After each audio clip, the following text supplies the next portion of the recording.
I love this technique because it opens up so many possibilities for you. Hello everybody. It's Grace with Uniquely Grace, and I'm super excited to show you guys this tutorial video I have set up right here. Let me spam over here to my little setup. What I've got going on over here is my laptop is set up to my outdoor projector, and it can be any projector, it doesn't matter, as long as it can project a digital image through the projector onto what you're working on. Hi Amber, thank you. Hello. So what this is going to do is I'm taking this image, this stock photo image that I found online, which has the lines that I really love and some examples of some great shading, which I will work on off camera actually, because that takes some time. And it's not about the shading today, the technique I'm going to show you, so I'll deal with that later. But the shape of the longhorn skull is what I'm going to be transferring over to my piece. So it is communicating with the magic of technology through the projector onto the piece behind me, which I'm trying not to block. This is going to be a little difficult in this video because if I move the wrong way, I'm covering up my projecting. It's a little difficult of piece for me to hand draw by myself because I have two halves and they need to match and be symmetrical on two different pieces. So it's a little bit difficult to get that without some kind of guide, and so that's what I'm using this for. So this is the transfer. Now the one on the left here, hopefully it's your left, the one I'm pointing at is the one I refinished last week on the tabletop, and the one on the right is the one I haven't finished yet. So I won't be tracing on the one on the right until I get my before and after photos, and then I'll go back in and do it. Another reason I'm not going to do the shading today is when I mix my shading colors, I want to be able to use that color over the entire skull across both pieces, and I don't want to have to remix it at a different day because I want that to be consistent, and that's going to be near impossible to do. I will show you the colors I'm going to be using to mix the bone color, but I won't be shading today.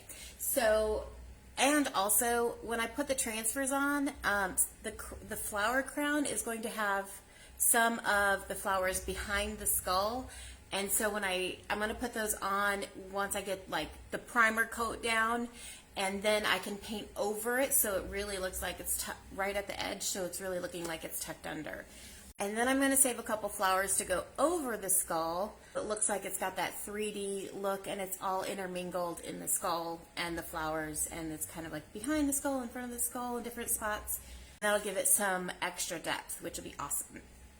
So let me tell you the plan. Aside from tracing this today and using the projector, computer, stock image photo that I just talked about, going to be, if we have time, I'll be doing the rub-ons.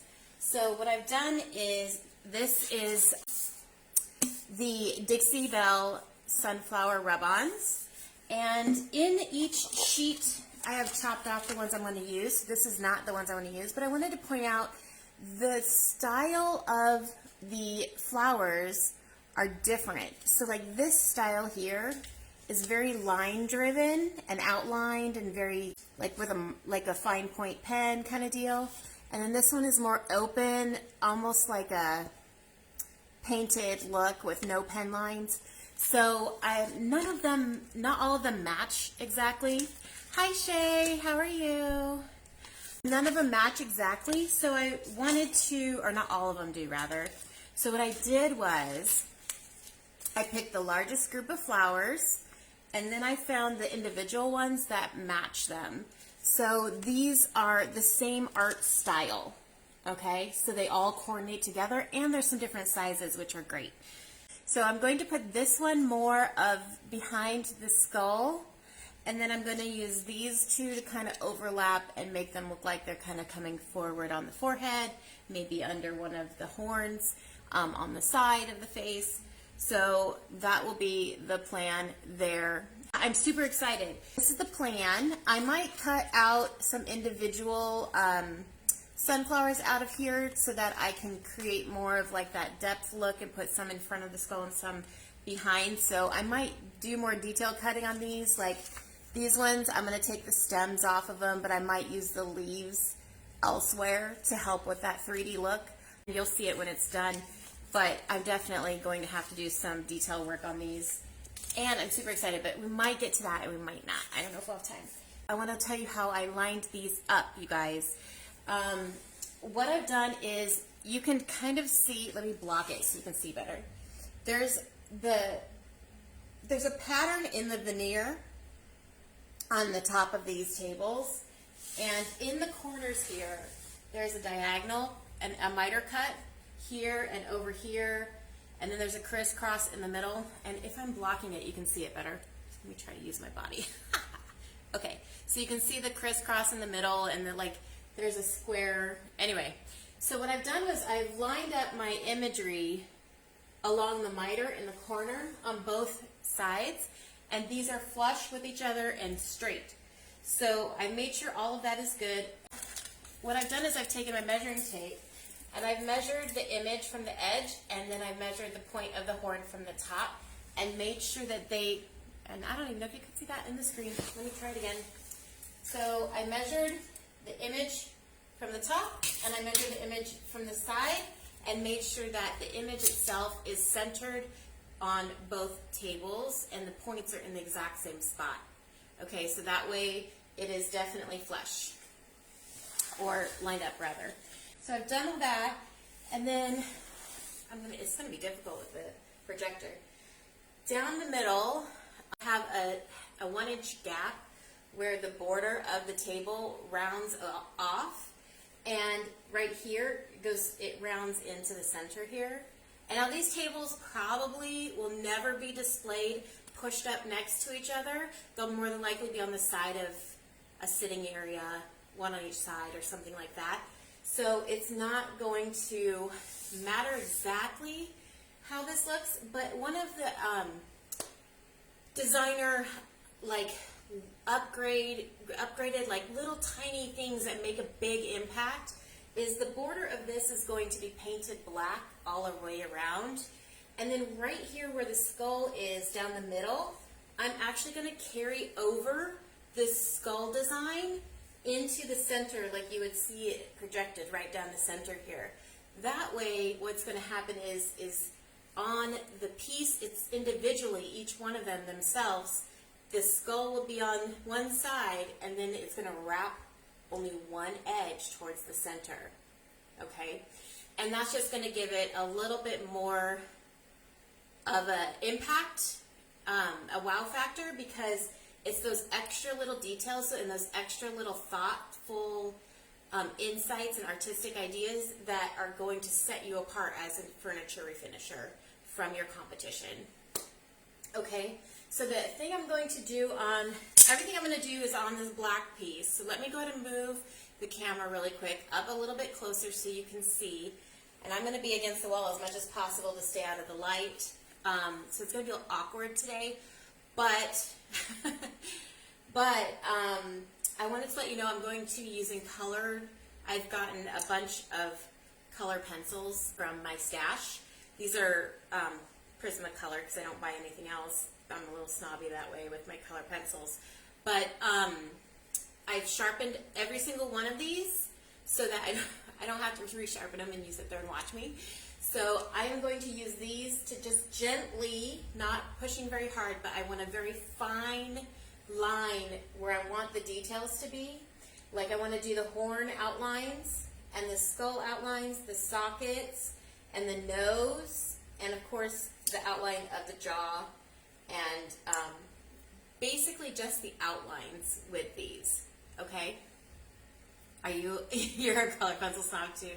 Yeah, I get it. They are amazing pencils. I wish I had the opportunity to go tour the factory when I was in Europe, because that would have been amazing. I should have made it happen, but I didn't. So, but that's what I'm going to be doing on the left.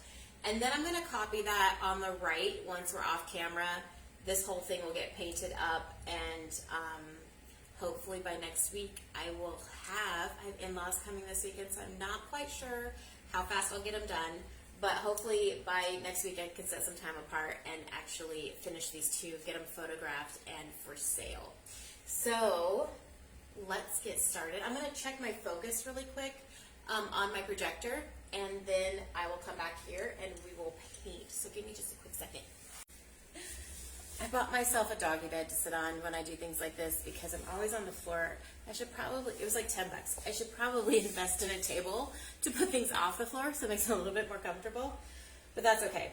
So let's go ahead and get started. I know this is going to be a little boring. I'm going to try my best to work quickly at this so you guys can, so we can paint the basic coat and then we can move on to the rub-ons. Do you work on the floor too, Amber? Sometimes it's just like, I don't know, I feel kind of connected to the piece. It's on the floor, I'm on the floor. All right, so I'm going to just trace really quick this line and all of the basic outlines that are happening within this design. I got to do it so I can see it though. I got to keep moving my hand out of the way. And when I go to paint it, I will paint just over this line so you cannot see it. Okay, so I'm tracing just inside the actual outline so that if I go a little bit over, the proportions aren't off or anything like that. All right, I'm not pushing very hard because I don't want a lot of the wax from the color pencil. These are wax based. So wax repels water and it repels water-based paints. So I'm definitely doing a very, very light trace. I'm not pushing hard at all because I want the chalk paint to stick still. I'm working towards the eye socket outline, and I will outline the entire eye socket when I get back to it. Right now, I am just trying to get the majority of the skull outlined. And now the eye socket, I want to know where to put the darker colors. So I'm going to go ahead and trace that. And then I'm going to trace the inside of the jaw, or the nose actually has a cavity that goes all the way through. So the part of the cavity is going to be black and the rest of it's going to be see-through. So I want to trace that as well, where the black background will shine through. But I'm going to make the eye sockets and the black in the nostril more of like a brownish tint to it. So it should stand out from the part of the tabletop that shows through there. Okay, so now the tricky part is this curved edge because it's very difficult to see it. It's out of focus because it's moving, the surface is moving away from the projection. But it's not very much of it because right down the middle of the skull, there's just a big wide open expanse with like a little zigzag. The two plates came together and fused together, so that line won't show because it's right down the middle between these two. But I do need to carry over the nostril holes, and I need to carry over the top of the skull, so let's do that really quick. So now I know where I need to put my, what I'm going to do is I'm going to put basically a primer coat of white chalk paint down first. That way I've got a white base, and like I said, I'm going to just paint the inside of it, and then I'm going to, I might do a darker gray base on the horns just because they are a darker color, and that way I can go back in and just add some highlighting to that, and then add some detailing and texture. And then the same with the skull, I'll be painting that in white.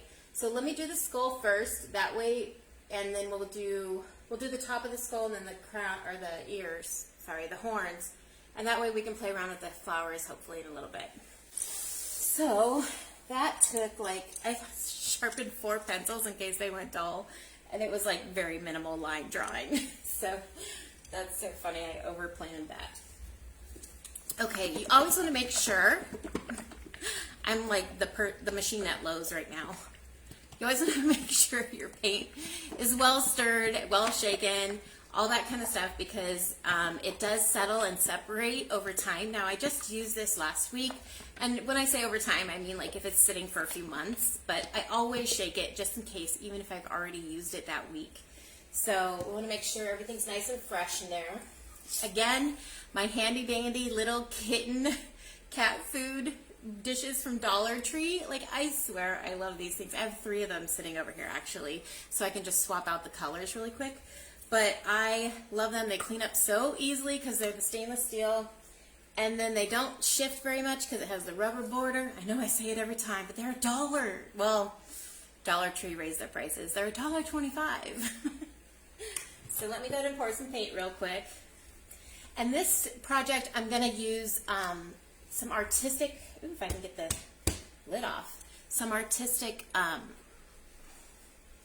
oh, watch, my husband's upstairs playing video games. He ain't going to hear me if I holler for him to open this thing.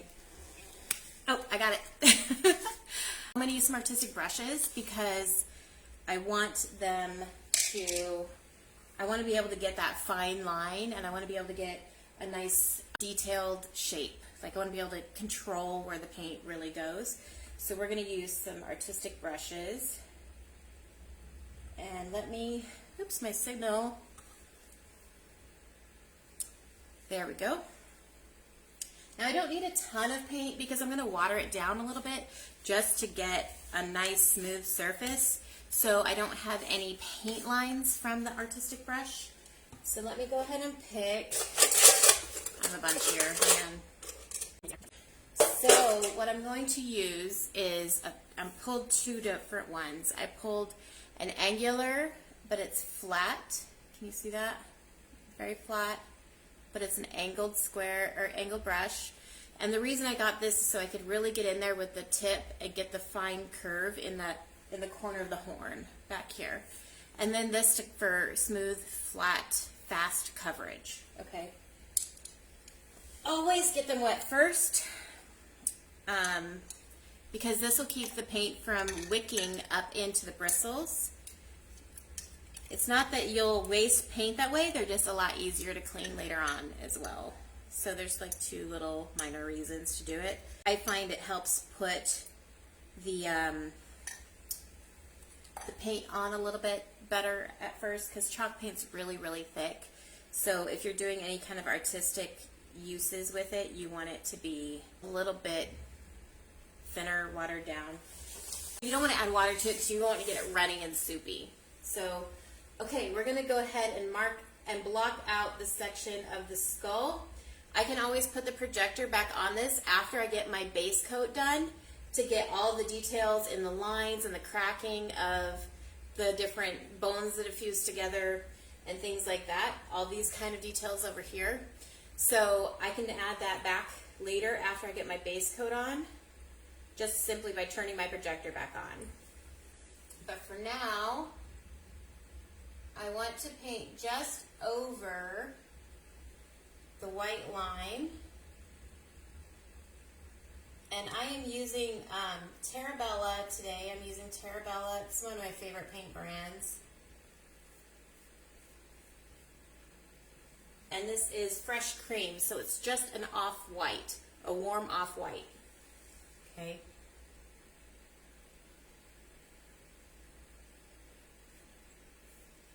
And I'm doing this very thin because I don't want the brush strokes.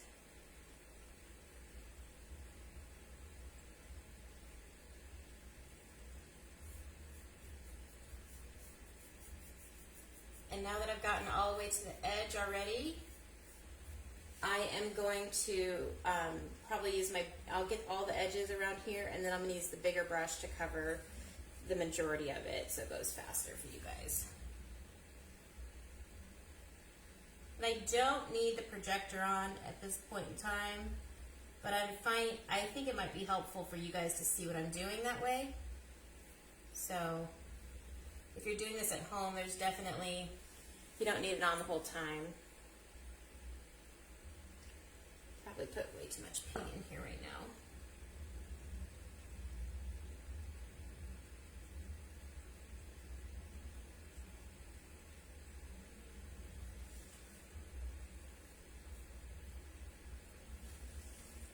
And if I don't like the shape of something, when I go back in with the other colors, I can always change it right over the top of that white. It's actually, hang on a second. Because it'll be dry, you'll be able to easily cover it. Whatever you're doing. So this is only one of my two favorite ways that I image transfer image transfer things from the internet, or it might be something I've hand drawn.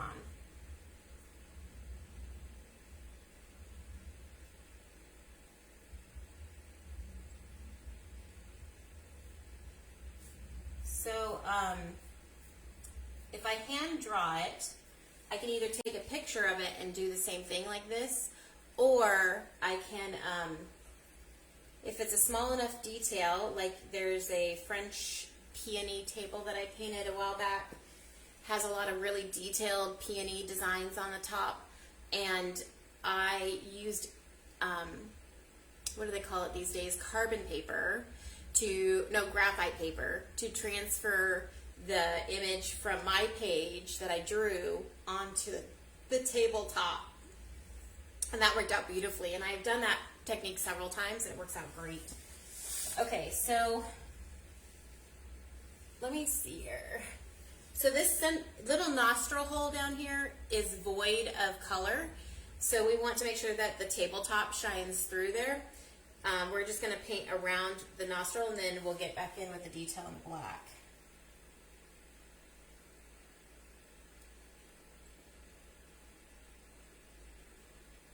So I know all of you probably will not do a skull on top of your tabletops. Remember, I live in Texas, and they love their longhorns and wildflowers here. And that is why I'm painting the piece the way I am, because I've done my market research.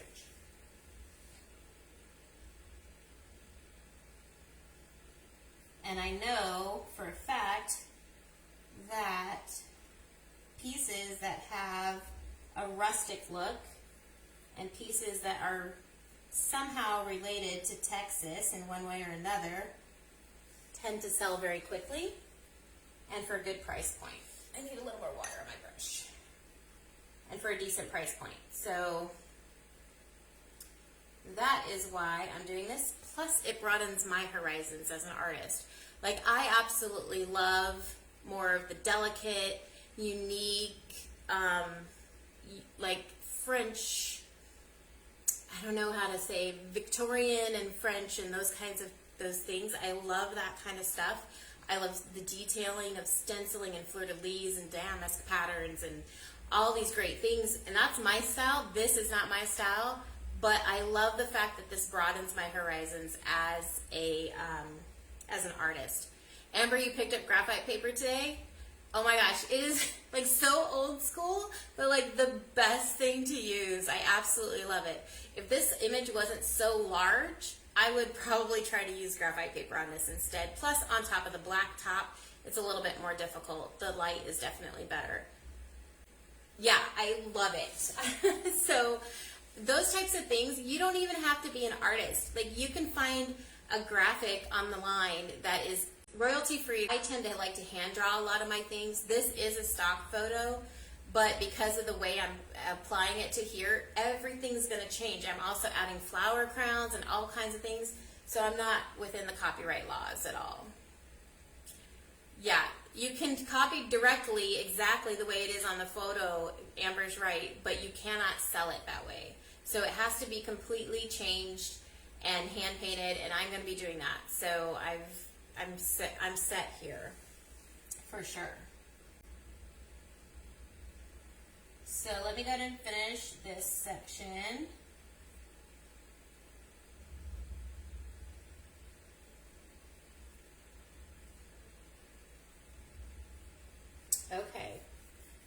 know if I'll need the bigger brush. I'm just going to offload this one right here.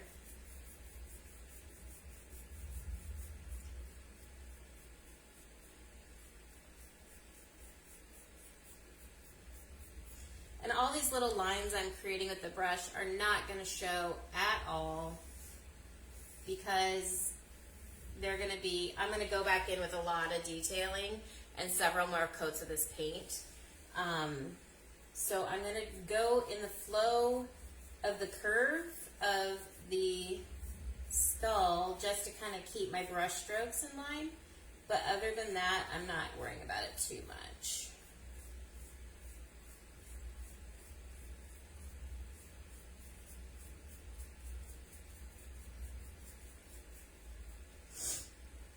I believe I even checked to see if this image was royalty free when I picked it out too. Those can be used. Oh, and I lost my light, but you can see how it's starting to turn out. Let me go ahead and get it back up there. There we go.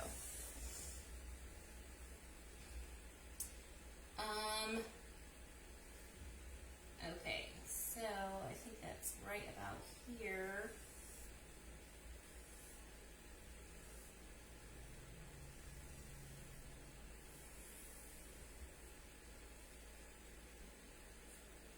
I got some spots on here. I don't want them to dry in a big clump, so let me fill those out.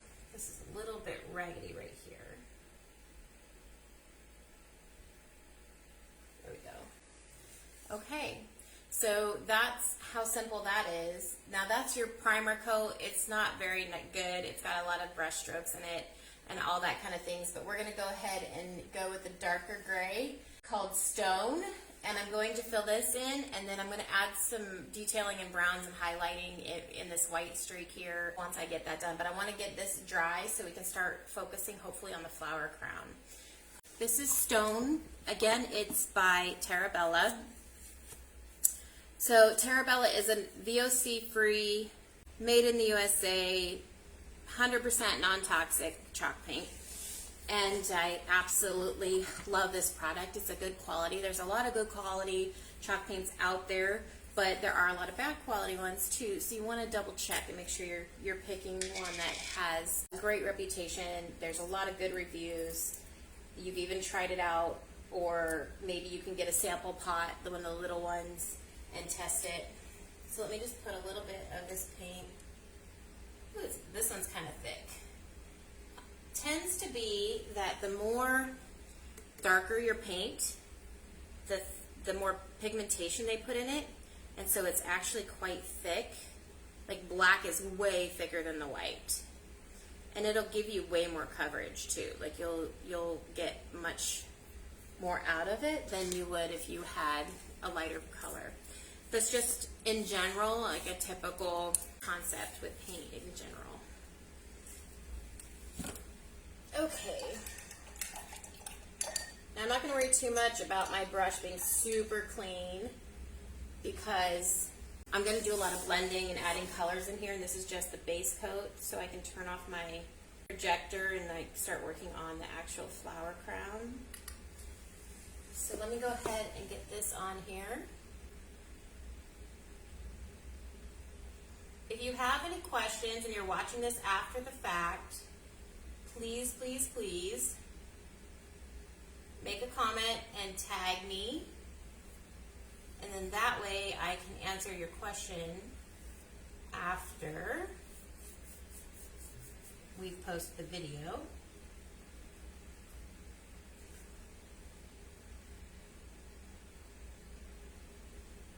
Like I said, because I traced the outline, I don't really need the projector on at this point in time. However, I do want you guys to see better, so I'm trying to leave it on. If you're doing this at home, once you get your lines traced, I would suggest just having your reference photo on your camera or on your computer nearby, and then that way you can just look at it on the screen and then get your coloring where it needs to go. But you've already traced it and blocked it out, so it's going to be fairly easy to do without... It's kind of like a paint by number, or almost at that point. So what I tend to do is I usually don't do a ton of like imagery detailing that is crazy detailed. I love using this technique for simple line work or drawing, like a drawing outline, like with the peony table. It's a drawing kind of. It almost looks like the way I did it, because I did it in a brown.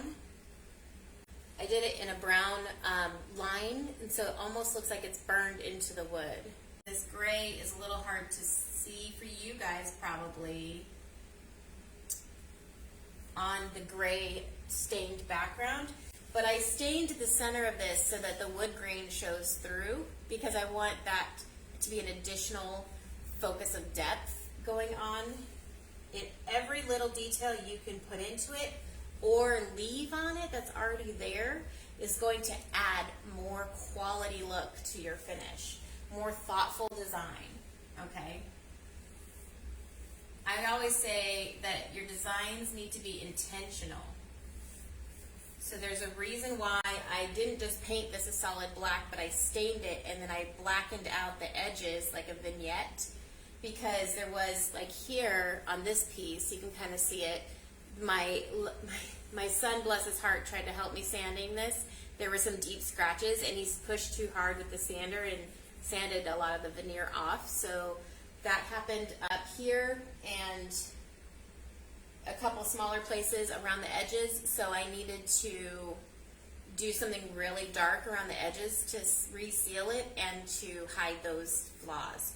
So that's why I can't paint the skull on this yet, because I have to get that base coat down first and cover up those areas before I can go ahead and make this work.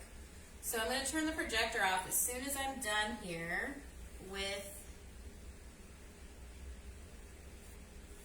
the,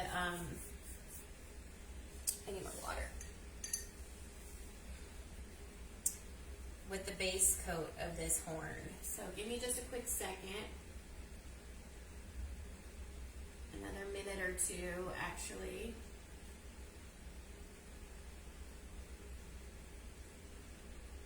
Again, I'm trying to cover up that vine that I drew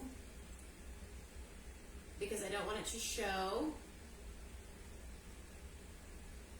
So I traced just inside the outline of the horn, and then I'm going over the outline with my paint so that way it hides it.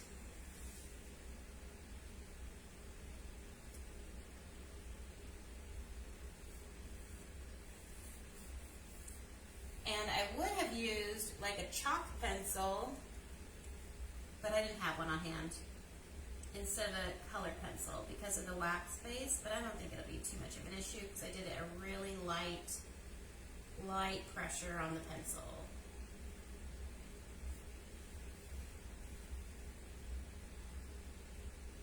And I am done.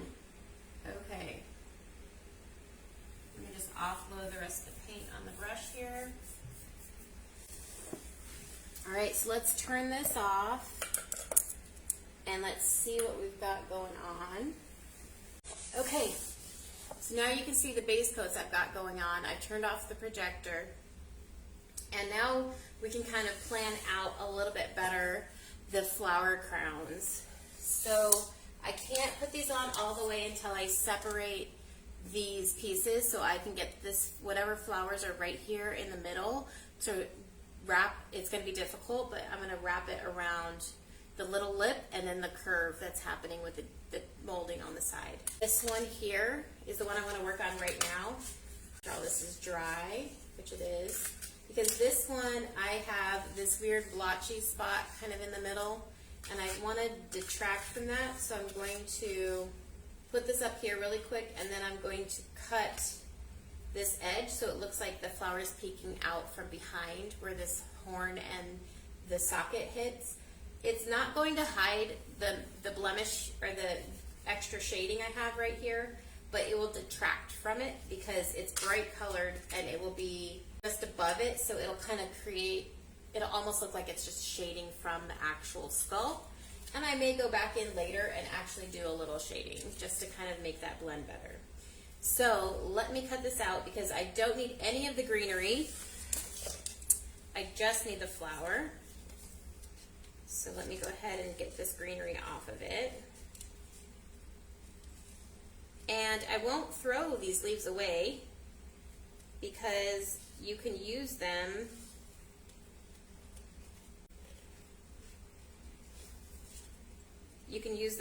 afterwards. Like I could maybe have part of the leaf peeking out behind it and I might play with that. I want to put the layers, the farthest back layer, and build it to the front. I'm going to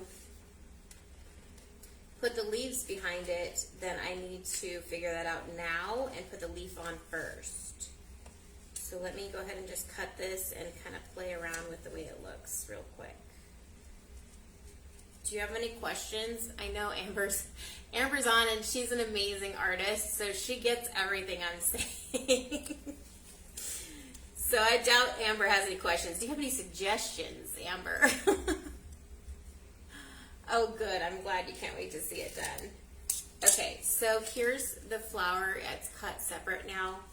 And I want to, these are very sticky rub-ons. So I don't want to put it down per se, but I want to kind of see with the clear backing how it's going to fit. Oh, thank you. So I see now that I have like right about where this one particular indentation is on this flower between the two petals. I kind of want that to look like it's coming from behind. So I'm going to put the backing on it again. I'm going to line it back up. And then I'm going to turn my projector back on now that I kind of have an idea of where I want to place this. I need to make sure it's still lined up because I did possibly move it just slightly, which I did when I turned it off because it's on a very unstable, it's sitting on the top of the drawers actually. I totally should have put it on a table, but that's okay. Alright, so I just want to line it back up as close as possible. Alright, that's pretty good. Now, I know right between these two petals right here, down in this little flower, this niche, is where I want it to kind of start to wrap in front of the horn. The way this is set up is there's a glossy surface on the outside protecting it, and the rub-on is sandwiched between the backing and the inside of the glossy surface. So if I write on it, it's on the outside, not going to matter. I just want to be able to see it so I can cut it where I need it. I'm going to put that back where I wanted it, and then I'm going to trace the projected outline again, like I did with the colored pencil.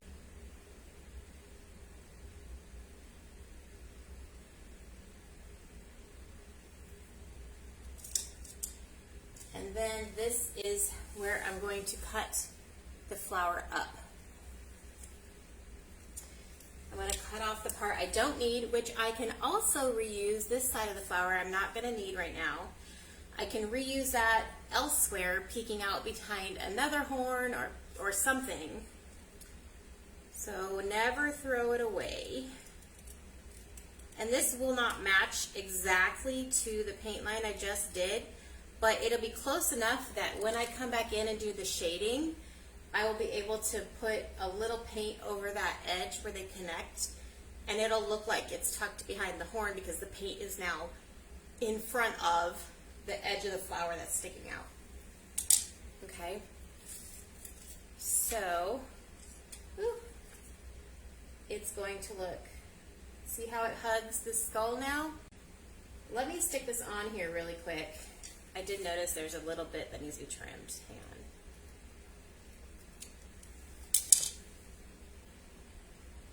Okay. Can you see it? I'm going to get a little closer, I think. So let me just stick this on. So I've taken the backing off, and the rub-on is very, very sticky on the backside. Don't touch it because you want it, all of that adhesive to make sure it sticks to the surface. Okay, you don't want to damage that adhesive layer with the oils from your fingers because the rub-on won't want to stay. put. Okay, so I lined it up with the skull. And let me go ahead and get a good, actually, you know what? If I turn off the projector, you might be able to see it better. So we've blocked in the gray on the horns, the white on the skull, the off-white on the skull, and we're going to start adding in some of the flower crown because we want, when we go to paint these, we want to be able to paint over the ones that are tucked behind the skull so it looks like the skull is in front. Okay, so I showed you how I traced the whole flower. This is the second half. Fits right inside there. Let me see if I can hold it better. Right? So that I traced the flower with the projector and then I, with a marker, and I cut it so I can use this elsewhere, right? Not there, but elsewhere. And now I'm going to rub this on. Dixie Belle has provided a handy dandy stick. Your rub-on stick. I used to do these all the time in scrapbooking, and this is my very first time doing this technique on the actual piece. So it does suggest to tape down the plastic piece. It has gently stuck to the surface area of the table because it is adhesive. The rub-on has adhesive on the back. The rub-on is just the actual flower. The clear plastic around it does not have that adhesive.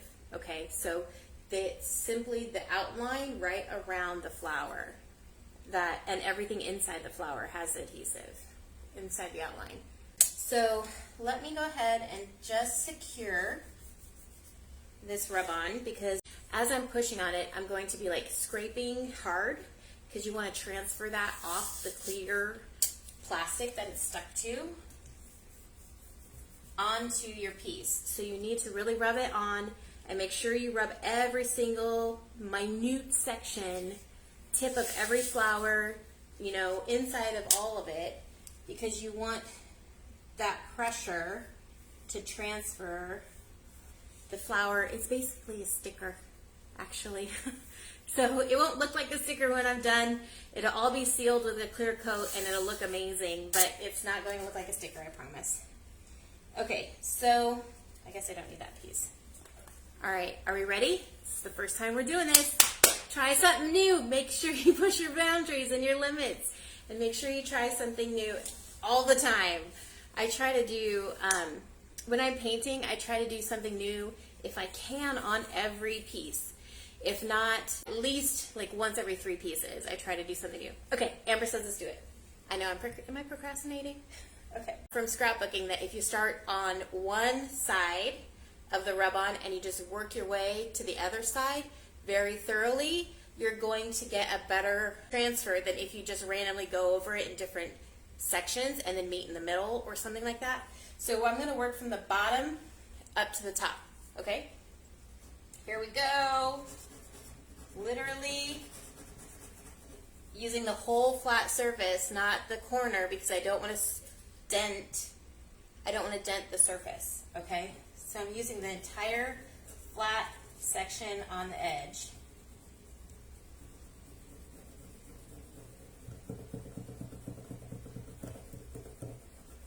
And I'm working from the bottom to the top, from the left to the right.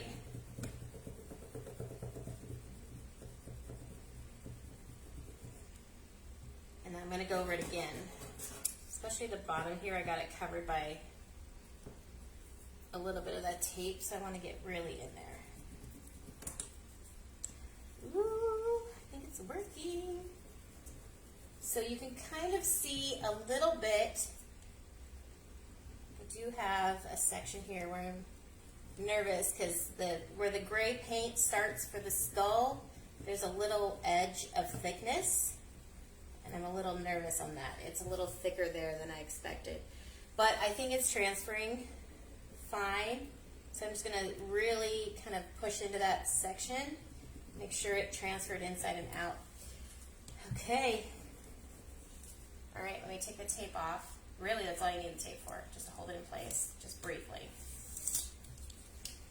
I'm excited I got to do at least one of these with you guys, because I know these are amazing. Like I said, I used them before in other crafting venues, other crafting avenues. Okay, are we ready for the big reveal? I think the camera's reversed. I'm right-handed, yeah. So, okay. It's the final reveal. Oh, I'm excited. I know, here we go. Oh, it's coming off beautifully so far. So you want to gently pull it off, because then if you miss something, the rest of it is stuck down, and you can go back in with your squish or your scraper and really get in there. So if you do it nice and slowly, you can kind of make sure that you've gotten all of the sections. Because wood is very textured on the minute levels, even if you have it sanded down. So I'm just being very cautious about it transferring. Huh? No more flour. Guess where it is? Right here. I want you guys to see this up close. Let's look at that. How cool is that? I am so excited with the way that turned out. It's super smooth. It's not sticky or anything like that.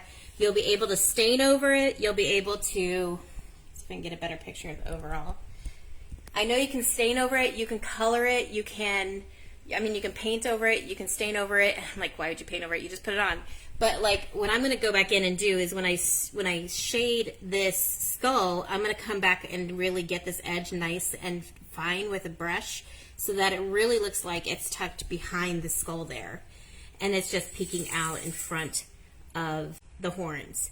And I think I'm gonna wait to do the crown that goes across the top until I get this other piece done, so I can match those up really well.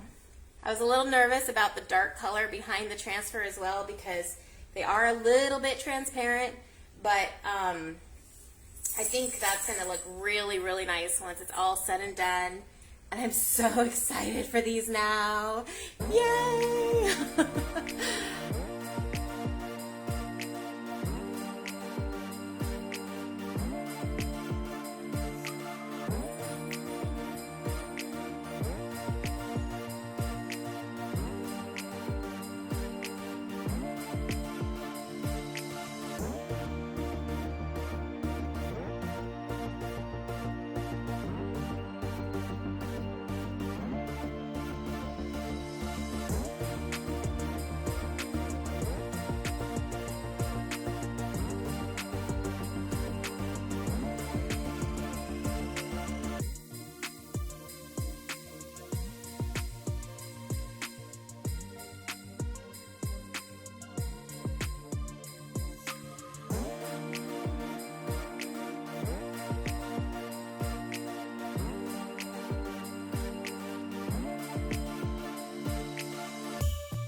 Thanks everyone for watching. If you're watching the replay, thanks for hanging out with me, and we'll see you soon. Bye-bye.